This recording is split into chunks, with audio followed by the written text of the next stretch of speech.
Station, this is Houston. Are you ready for the event? We are ready for the event. WNYC Radio, this is Mission Control Houston.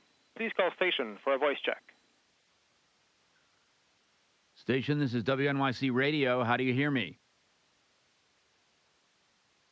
Hey, we have you loud and clear. How do you hear us? Sounds great. So is Kjell Lindgren there? And Scott Kelly? That's right. This is Kjell, and Scott's here as well. All right, great. Thanks so much for spending time with us. We only have a few minutes, so I'll get right to it. How's your day going?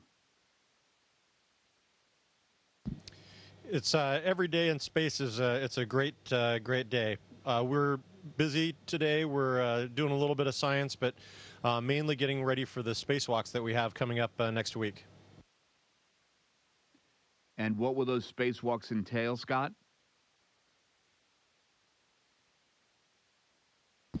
Well, the one next week, we refer to it as a space station upgrades. Some of the stuff is to improve the capability of the space station. We're going to run a bunch of cables that will allow for commercial crew vehicles to someday dock with the space station. But in addition to that, we're doing some repairs of some things. There's this alpha magnetic spectrometer that's having some cooling issues. We're going to put some insulating blankets on it. Kjell's going to do that, and our robot arm has a sticky end effector that I'm going to lubricate, and we have some other activities in that spacewalk as well. Those sticky end effectors, I hate those. Yeah, they can be a problem. How many blankets do you have to put on a spectrometer to warm it up? Well, we've got one big blanket that I have to move around quite a bit in order to put in place, and then a smaller one that just goes on a side radiator. It's interesting because for both Scott and I will be really on the top of the space station at this time while we're working on this. I'll be working on the AMS, and Scott will be working on another spare piece of equipment, actually taking the thermal blanket off of it. And we'll be really at the top of the station, so it should be a pretty magnificent view. Well, I'm sure the view will be spectacular. You know, our motivation to talk with you, Kjell and Scott, is all about innovation and the kinds of innovation that enables the International Space Station to operate. But it sounds like a lot of what you do is very low-tech improvisation and kind of make do with what you have. I don't know if that's the right way to characterize it. It's a pretty high-tech laboratory we have here, and the systems that keep us alive are kind of state-of-the-art. The environmental control system we have takes our urine, turns it into water. We turn that water into oxygen. We scrub carbon dioxide out of the atmosphere, and from the water system the system that creates electricity, we take that hydrogen and the oxygen from the CO2, and then we make more water. And it's kind of this closed-loop system that's pretty incredible. From a science perspective, the science facilities we have here are state-of-the-art. They're very sophisticated, whether it's life science experiments or basic physics. Right here we have a combustion rack that every time I open the door, as I say, we're going to be working on the time machine, because that's how sophisticated the thing looks. It's pretty incredible. So, sometimes we have to make do with what we have, but by and large, it's a pretty amazing, pretty sophisticated space station we got here.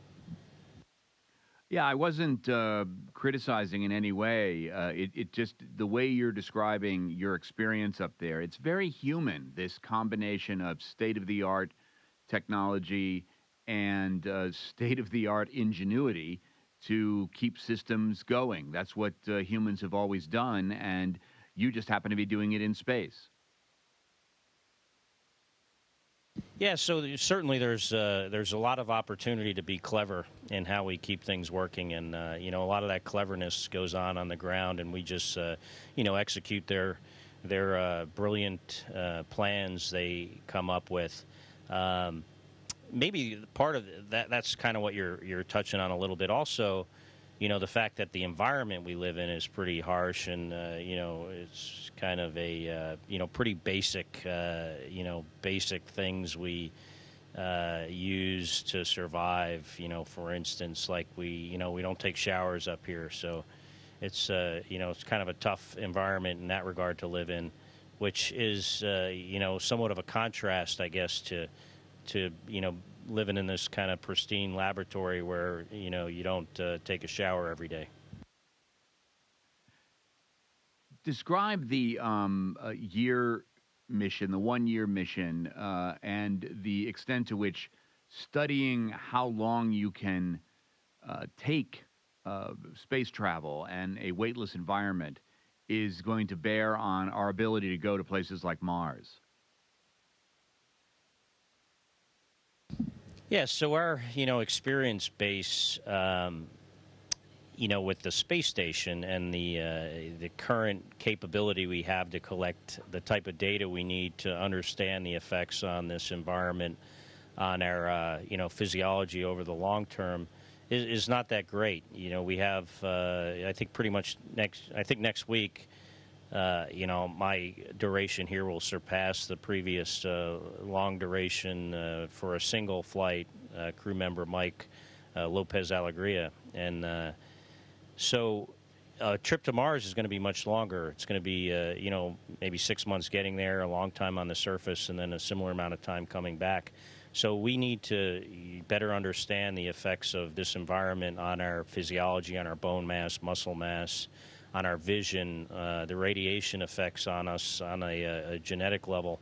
And the space station has incredible capability to do imaging, to collect data, the stuff we're going to need to know to make that trip. So, that's what this flight is about, trying to understand the physical effects, but also the psychological effects of being up here for a long time. Not being able to go outside for a year is not necessarily the easiest thing I'm ever going to do, but it's part of what we need to understand better if we are going to set foot on Mars someday, and we will. It's it's just going to take us some learning and some more experience to get there. Do you use GPS up there, GPS technology? Can you see the global positioning satellites that are your neighbors up there?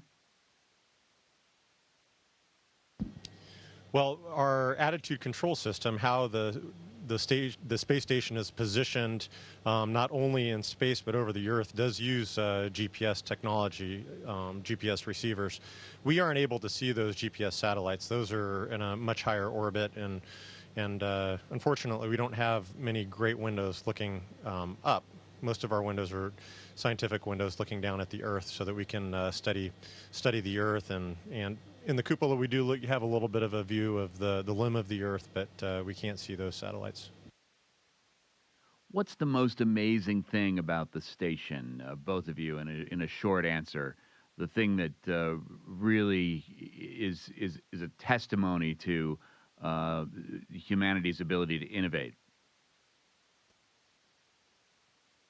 Well, for me, just getting to live and work up here, even in the short time that I've been here, to see this incredible laboratory that has been up here with people living and working in it since for almost 15 years now. And in a month it'll be, or just in a few weeks we'll celebrate 15 years of folks living and working here for that entire time. And so the fact that we have this up here, that it's been built out while people have been living and working up here, and it continues to serve as a scientific platform for studies that are going to not only help us get further, deeper into space, but also to help improve life on the ground, I think is an amazing thing, and it's an incredible thing to be a part of.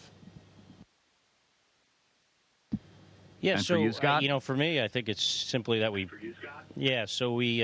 put this thing together while hurtling around the Earth at 17,500 miles an hour in a vacuum. in extremes of temperature in this radiation environment where, astronauts and cosmonauts went outside and, bolted these modules together, some of which were never connected on the ground. And the fact that we did this as an international partnership, using different standards of engineering and, how we measure things and, how we do things is just a testament, I think, to the ingenuity of, us as a species. Well, very, very impressive. Scott Kelly and Kjell Lindgren, thanks so much. This is WNYC. Thank you, station. Our pleasure.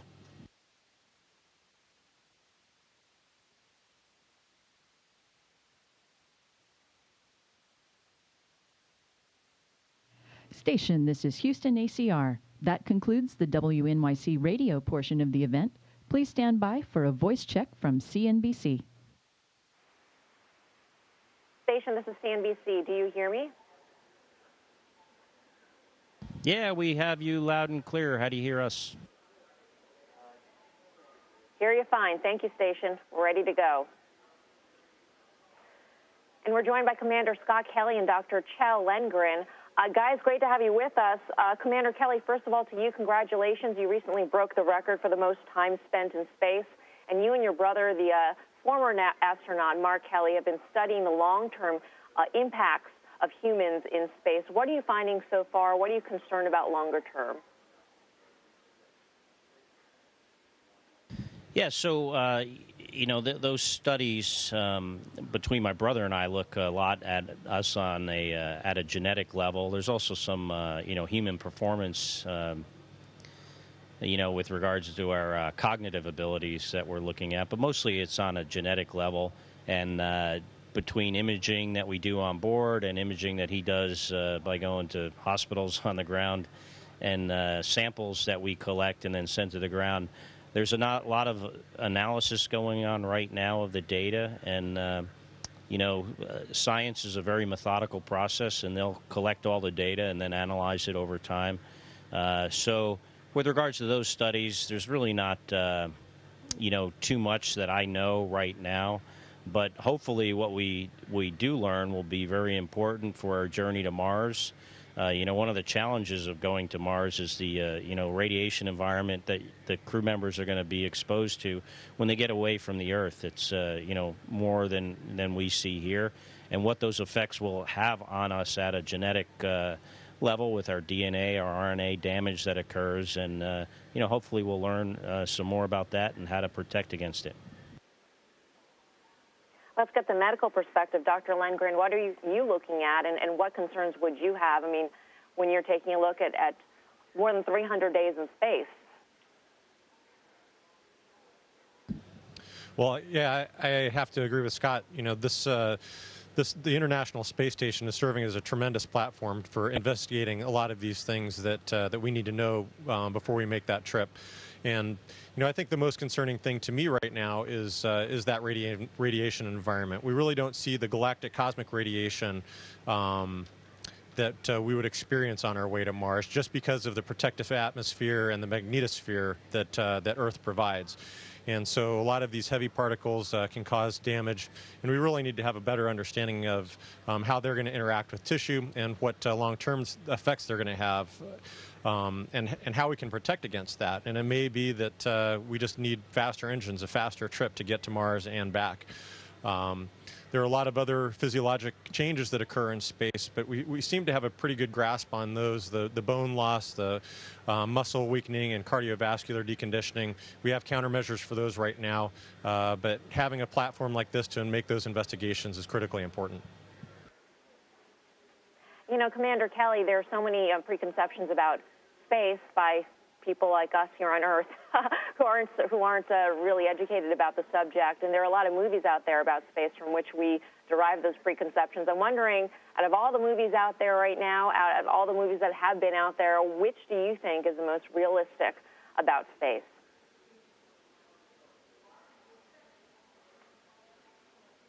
Yeah, so, that's a tough question, kind of putting me on the spot a little bit. I'll tell you what I like about... Which is your favorite? I wouldn't say like, but what's accurate about some of them. I thought Apollo 13 was a great movie because it portrayed the characters very well. I think the type of people we work with and the human relationships. Certainly the movie Gravity, although there was a lot about it that I didn't really ring true on a personal level. The space station and the Soyuz sure did look very realistic. I mean, we watched that on board, and it was almost kind of creepy seeing the space station we're living in portrayed in such a a vivid way. In the Martian movie, although some of the very little of the stuff I would say wasn't accurate. A lot of it was the science part of it, and the technical aspects of the mission seemed very believable and very true. We'll try and convey that to Matt Damon for you, Commander Kelly. You have a very strong presence on social media, and your photographs that you tweet out are gorgeous. How important is social media to your mission?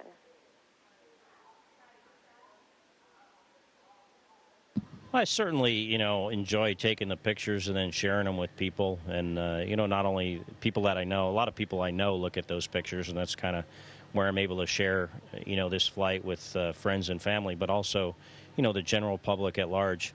And, I think it's important for us to engage the public in, any way that we can, because, this is their program, and it's, I know I take a lot of pictures, and they're pretty pictures of the Earth, and I hope I'm not giving the impression that's all that's going on up here.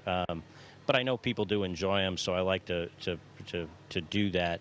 But we do a whole lot more than that, and while I'm here, it's going to be 400 different scientific experiments going on throughout the year, in all different kinds of disciplines, and I hope the general public realizes that and realizes the importance of that as well. I think most people will be watching this interview, and they'll see you guys, and they'll think that you're just sort of standing there or hanging out, but you're actually, of course, suspended. Can you guys flip for us?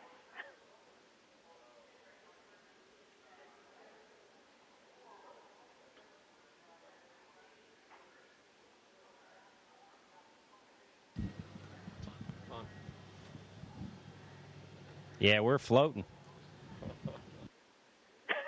You sure are. Can you also drink for us? I mean, I think people will be sort of curious as to how that happens also in zero gravity. So drinking regularly is fairly unspectacular. We have our drinks come in these, well, we basically get these little foil containers, and they can be filled with powder for juice or coffee, and we fill them with water. And Scott's going to so we just use the straw, but if you can let a little bit of that liquid out, and it is fun to play with these bubbles of water.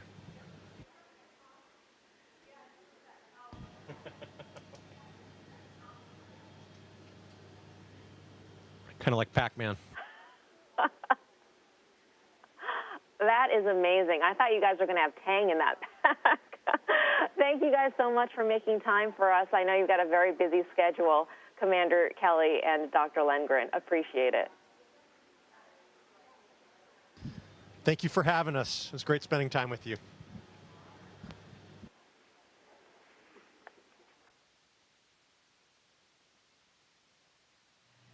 Station, this is Houston ACR. Thank you. That concludes the event. WNYC Radio and CNBC station, we're now resuming operational audio communications.